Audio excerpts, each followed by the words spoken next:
What's going on, everyone? Welcome back to the show. So I am in San Juan, Colombia. Very small town in La Guajira region. So I decided, since I'm on a walk, might as well talk to you guys a little bit. And I want to talk about, I've had a lot of people in the comment section let me know about the Keystone pipeline and say that we're in a situation where if we had the Keystone pipeline, we wouldn't be looking at high gas prices and all the stuff. Okay, so I want to talk a little bit about that because I think it's very important for us to kind of understand what's going on, what really affects the gas prices. And we know ultimately it's the oil prices. And oil prices are set globally. So this is not something that we're setting on our own. This is something that on a global market, that's what sets the oil prices. So let's talk a little bit about what we're looking at right now when it comes to the Keystone pipeline. So Keystone pipeline, what they're doing is they're extending it, they're making a new route, and President Biden shut that down. When he became president, he shut that down. Now, the anticipated end date, if the president didn't shut this down, the end date was going to be 2023. So it wouldn't affect us until years later. Okay, so we wouldn't even be done with it if it were still being constructed right now. So that's the first thing. The second thing is it's a very small portion on the global market. It's a very small portion. We're talking about less than 1%. So that's not going to make a drastic change, positive change in gas prices. Gas prices will still be high, even if we have the Keystone pipeline. So that needs, there are a lot of people that think that's the ultimate solution. And the reality is, it's not. It just isn't. So when it comes down to it, what we need to focus on, I mean, there are a variety of different things we need to focus on, but since oil is set globally, this is something that we're gonna have to focus on a global stage. Another thing that's always been talked about, clean energy.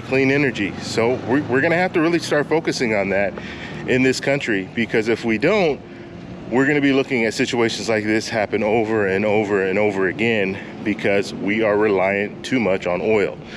So that's another thing that I wanna talk about. Now, when it comes to where we go from here, there you've heard talk of the rebates, gas rebates, vouchers, all these different things. A temporary fix, but nothing for long term. And so I posed a poll yesterday, and that poll did get some responses from people that were very, how can I say, it was kind of a 50-50. Some people want this rebate, some people don't. They say we need to focus on the gas prices and getting them lower.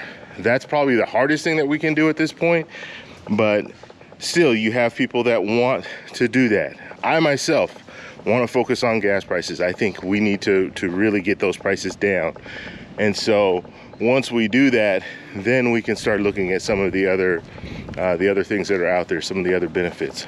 But as of right now, that's not going to be an option. So as we're looking at things, where do we go from here?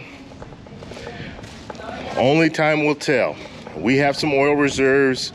We can still continue utilizing that. That will keep prices, hopefully keep prices steady right now until we get to a point where we can get gas prices under control. But the sad truth is, it's still probably not going to drop that much. It just isn't. And we live in a capitalist society. That's the way things are. These oil companies are making money. They're making a lot of money, record profits, and they will continue to try to make record profits. That's their job. It's our job to push back, and there are different things that we can do to push back.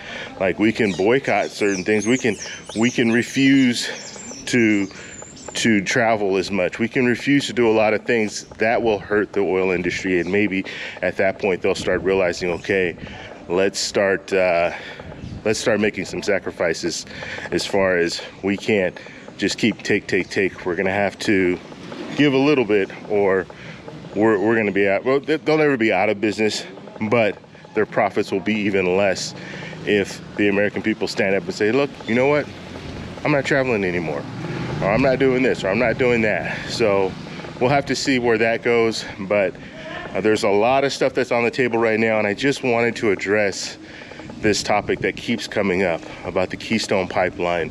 If we had the Keystone pipeline, then we wouldn't be in this situation, when the reality is we would still be in this situation regardless. Another thing that people are saying as far as Russian oil, if we had the Keystone pipeline, that would replace the Russian oil that we are no longer partaking in.